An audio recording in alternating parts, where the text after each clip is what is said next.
तो भागवत जो लिखे गए हैं इनका नाम है व्यास। तो इस प्रकार इनका नाम है सतवती नंदन व्यास। ये सतवती कौन है? तो पहले नाम था मत्स्यगंधा और फिर हो गया जोजनगंधा। तो ये मछली के गर्भ से जन्म लिया था। तो मछली के गर्भ से कैसे जन्म लिया? तो एक उपरेचर नाम का राजा था और ऊपर में ही विहार करता था, कभी पृथ्वी पर नहीं आता था। तो एक दिन क्या हुआ, मछली के विहार को देख करके इसके शरीर जो है स्खलित हुआ और वो तेज जाकर के यमुना नदी में गिरा और एक बहुत बड़ा मछली था वो तेज को पी गए। इससे क्या हुआ, इसके गर्भ में एक बालक आ गया और एक कन्या आ गया। तो केवट मल्लाह ना चलाते हैं, नदी में रहते हैं केवट मल्लाह। तो मछली को पकड़ करके और राजा के पास में लाए। जब कुल्हाड़ी से काटने लगे तो इसके पेट से एक कन्या और एक बालक मिला। अब राजा ने क्या किया, वो बालक देखने में सुंदर था बालक और कन्या भी सुंदर थी। तो बालक को लेकर के राजा चले गए, परंतु कन्या को नहीं लेकर गए। इसके शरीर से मछली जैसा गंध निकलता था।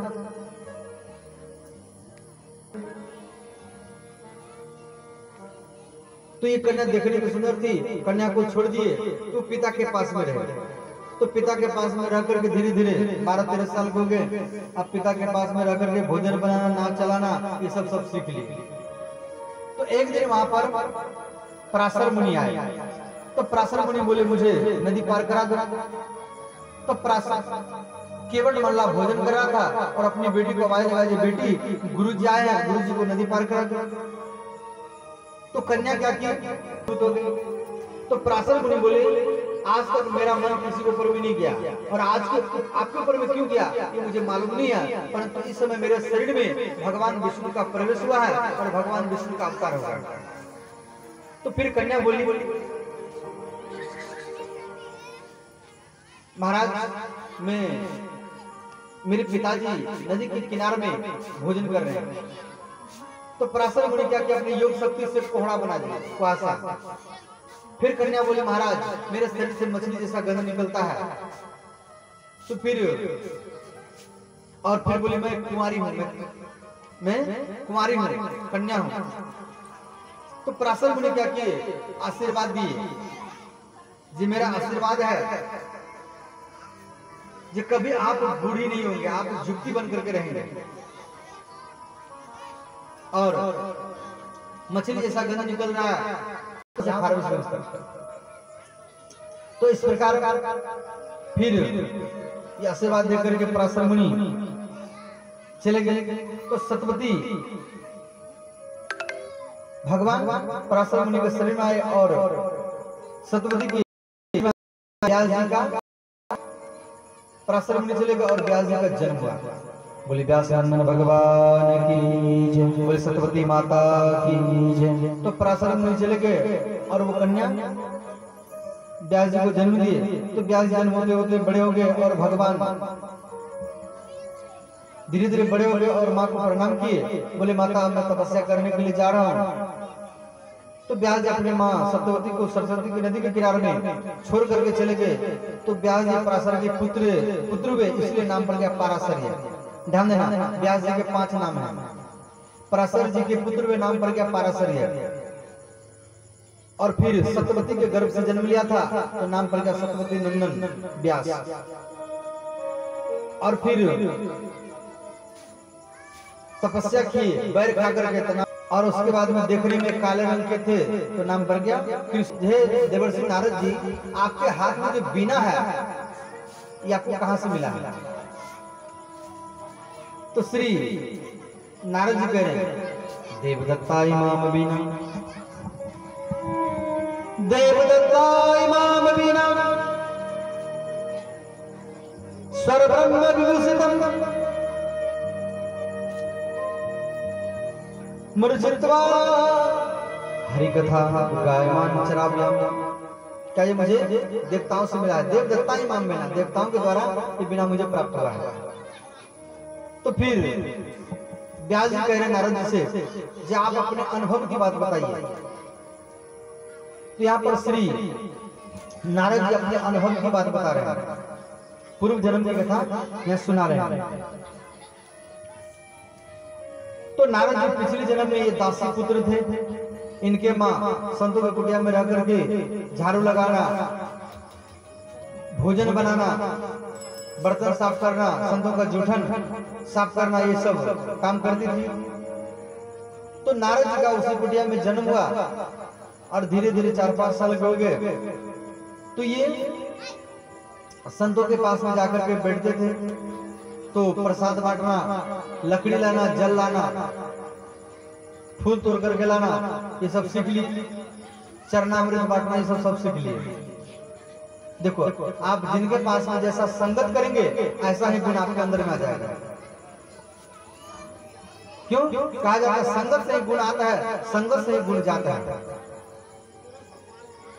आप एक पहलवान के पास में बैठो तो आपको पहलवानी करना आ जाएगा। आप एक ताश खेलने वाले के पास में बैठो तो आपको ताश खेलना आ जाएगा। आप एक मदिरा पीने वाले के पास में बैठो तो आपको मदिरा पीना आ जाएगा। और आप एक वकील के पास बैठो तो आपको वकालत करना ही आ जाएगा। मैंने जिसके पास में आप बैठेंगे ऐसा ही गुण आपके अंदर में आ जाएगा। और आप एक संत के पास में बैठो या गुरु के पास में बैठो तो भगवान प्राप्त करने की कला ही आपको मालूम हो जाएगा। श्रोताओं, तो संत के पास में शालिग्राम होते हैं। शालिग्राम का पूजा नारद जी करते थे। और शालिग्राम भी कई प्रकार के हैं। आपके घर में शालिग्राम भगवान होगा, नामकरण नहीं किए होंगे तो नामकरण कर लेना। और नाम बता रहा हूं, तो जिस शालिग्राम में चक्र का चिन्ह हो वो केसर शालिग्राम है। जिस शालिग्राम में कमल फूल का चिन्ह हो वो नारायण शालिग्राम है। जिस शालिग्राम में धनुष का चिन्ह हो वो श्री राम शालिग्राम है। जिस शालिग्राम में बंसी का चिन्ह हो वो श्री कृष्ण शालिग्राम है। इस पर जैसा चिन्ह होगा ऐसा नामकरण कर लेंगे। तो श्री अब वर्षा ऋतु अंतिम हो गया। चतुर्मास 4-4 महीना का ऋतु होता है, 4 महीने, तो 12 महीना का ये ऋतु है। 4-4 महीने का सालों भर घूमेंगे परंतु वर्षा ऋतु में कहीं नहीं जाएंगे। तो वर्षा ऋतु समाप्त हो गया। अब नारद जी देख रहे हैं कि संत लोग जा रहे हैं, तो नारद जी के मन में उदासी छा गया और मन में सोच रहे हम भी साथ में जाएं। क्यों मन लग गया था संतों के साथ में रहने से। नारद जी के मां मना किया, का पुत्र अभी आप मत जाओ, जब बड़ा हो जाना तब जाना। तो नारद जी रुक गए, परंतु मन में उदासी, वियोग है संत जाने का। तो इस प्रकार संत लोग चले गए, नारद जी को अच्छा नहीं लग रहा।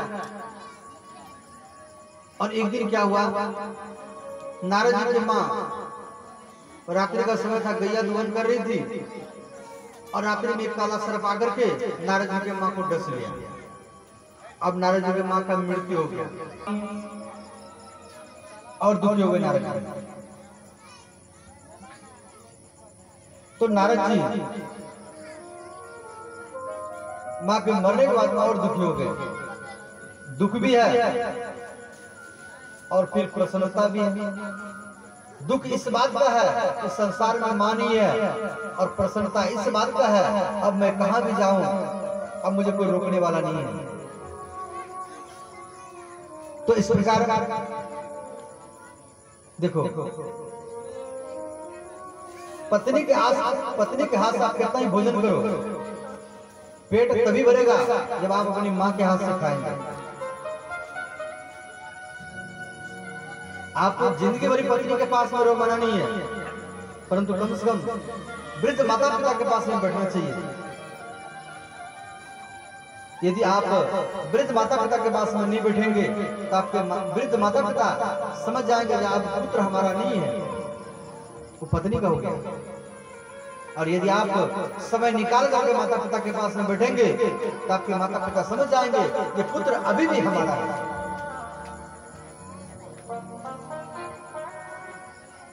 और इस संसार में अगर कोई प्रत्यक्ष देवता है वो आपकी माता पिता, जो आपको दिखाई देता है।